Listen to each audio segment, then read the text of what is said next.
आइए जरा प्रेम से चित्रकूट का दर्शन करते हैं।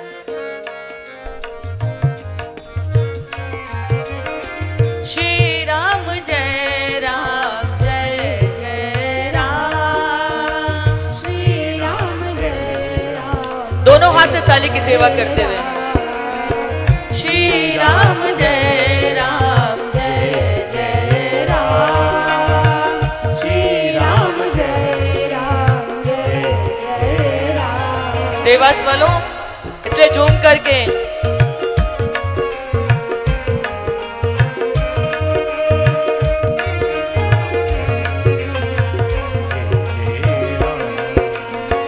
चित्रकूट रघुनंदन छाए, समाचार सुनी सुनी मुनि आए। चित्रकूट रघुनंदन छाए, समाचार सुनि सुनि मुनि आए। राम ही केवल प्रेम पियारा, जान ले जो जान निहारा। राम ही केवल प्रेम प्यारा, जान ले जो जान निहारा। राम ही केवल प्रेम पियारा, जान ले जो जान निहारा। राम ही केवल प्रेम प्यारा, जान ले जो जान निहारा। श्री राम जय राम जय जय राम, श्री राम जय राम जय जय राम। श्री राम जय राम जय जय राम, श्री राम जय राम जय जय राम। बंधुओं, जैसे प्रभु चित्रकूट आए हैं, चहु और सब भगवान से भेंट करने के लिए चित्रकूट की ओर आने लगे हैं। और यहां देखिए भगवान का व्यवहार सबके प्रति कैसा है। बोले कि जब चित्रकूट प्रभु आकर के बसे हैं तो यहाँ दो पर्णकुटी बनी। एक पर्णकुटी लखनलाल की है और एक पर्णकुटी किसकी है? सीताराम जी की है। अब यहाँ पर कोल किरात सब आते हैं, तो जब ये प्रभु के पास आते हैं तो ये प्रभु के चरण छू कर के प्रणाम करते हैं। तो भगवान इन सारे कोल किरातों को, भीलों को अपने हृदय से लगाकर प्रेम देते हैं। और जब प्रभु के पास ऋषि आते हैं, संत आते हैं, तो भगवान उनको प्रणाम करते हैं। तो ऋषिगण प्रभु को हृदय से लगा करके उनको आशीर्वाद देते हैं। और जब देवता आते हैं ना, तो भगवान क्या करते हैं? दूर से हाथ जोड़ लेते हैं। जैसे प्रभु ये कहना चाह रहे हो देवताओं से कि तनिक भी धीरज नहीं था क्या? जब मैंने कहा था कि मैं सिर्फ आपके कार्य को करने के लिए ही धरती पर आया हूं, तो तनिक भी धीरज नहीं था क्या?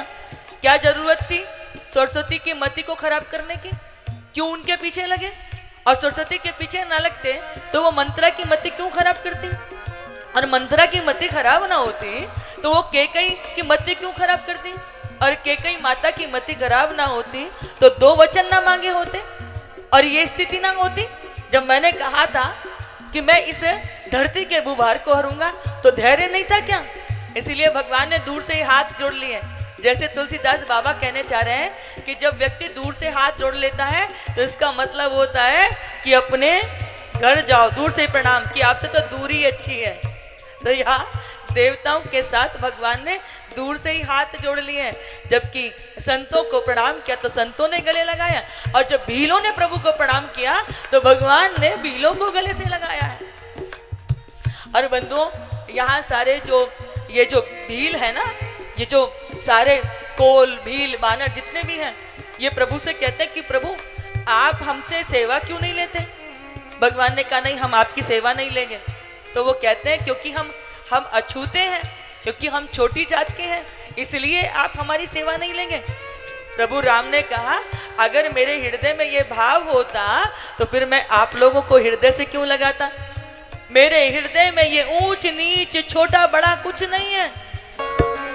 जय जय राम श्री राम जय राम जय जय राम। राम ही केवल प्रेम प्यारा जान ले जो जानन आया।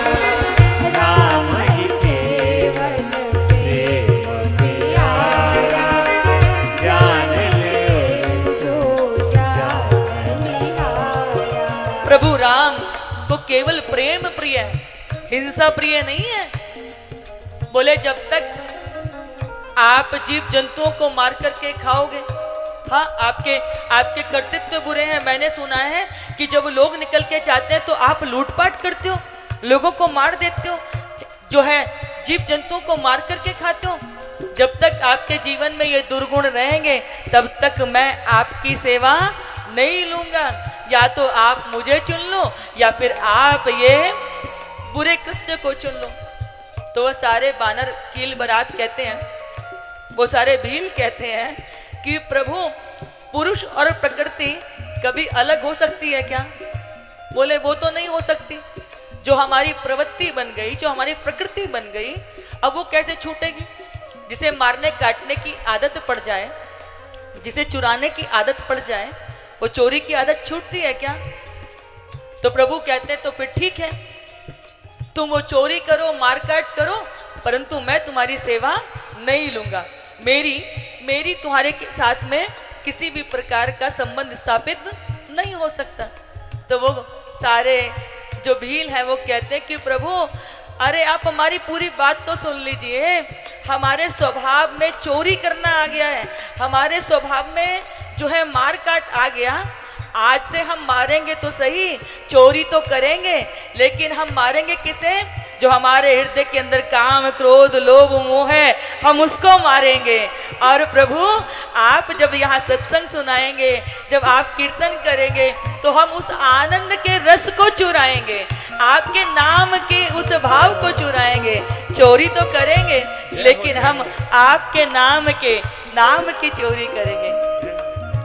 राम ही केवल प्रेम प्यारा जान ले जो जानन हारा।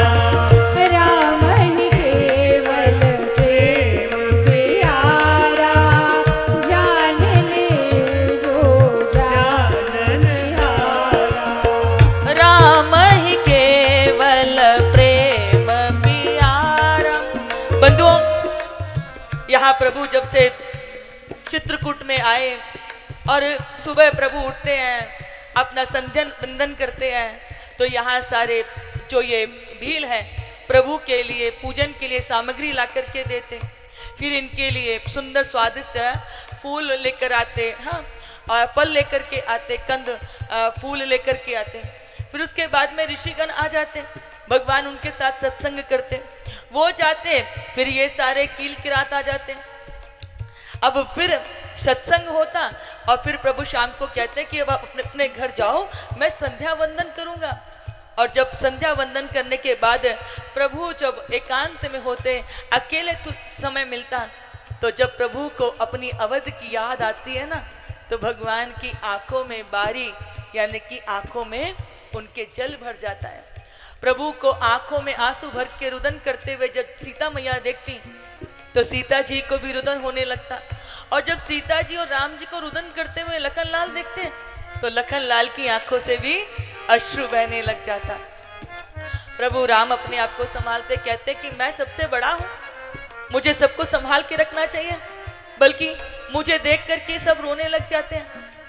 तो सीता जी कहती हैं कि इन दोनों की सेवा करने के लिए तो मैं हूं ना, देखो मैं कैसी बाबरी हूं कि मैं स्वयं ही रोना शुरू कर देती हूँ। और लखन लाल सोचते हैं कि देखो मैं तो इनकी सेवा के लिए आया था। तो होता क्या है कि राम जी जब रुदन करते तो सीता मैया उनको चुप कराती हैं, और जब सीता मैया रोती हैं तो प्रभु राम जी चुप कराते हैं, और जब लखन लाल रोते हैं तो सीता मैया और प्रभु जो है वो दोनों मिलकर लखन लाल को चुप कराते हैं। बंधु, एक दिन क्या हुआ कि सम्मुख बड़ा सुंदर सा विशाल पेड़ था, तो उस विशाल पेड़ पे बड़ी सुंदर सी एक फूलों की बेल चढ़ गई थी।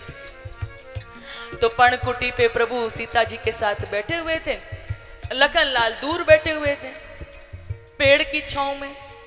तो राम जी कहते हैं कि देखो सीते, ये पेड़ कितना भाग्यशाली है ना, कि इस पेड़ के ऊपर कितनी सुंदर फूलों की ये रंग बिरंगी सी बेल चढ़ी हुई है। इस बेल के कारण इस पेड़ की शोभा कितनी अद्भुत हो गई है। सीता जी ने देखा, कहती हैं हाँ नाथ, आप बिल्कुल ठीक कहते हैं कि ये कितनी सुंदर बेल है, परंतु नाथ ये पेड़ सौभाग्यशाली नहीं, ये बेल सौभाग्यशाली है जिसको इतना सुंदर मजबूत सुदृढ़ ये पेड़ मिला है, जिसने इस बेल को चढ़ने का अवसर दिया है। इसलिए इस बेल की शोभा तो इस वृक्ष से है, इसलिए पेड़ नहीं, ये बेल ज्यादा सौभाग्यशाली है जिसको इस पेड़ ने फलने फूलने का अवसर दिया है। प्रभु राम कहते हैं कि नहीं, ये पेड़ भाग्यशाली है, और वो सीता जी कहती हैं कि नहीं, ये बेल भाग्यशाली है। तो दोनों में थोड़ा सा हास्य वाला झगड़ा हो गया। अब कौन तय करे कि कौन भाग्यशाली है?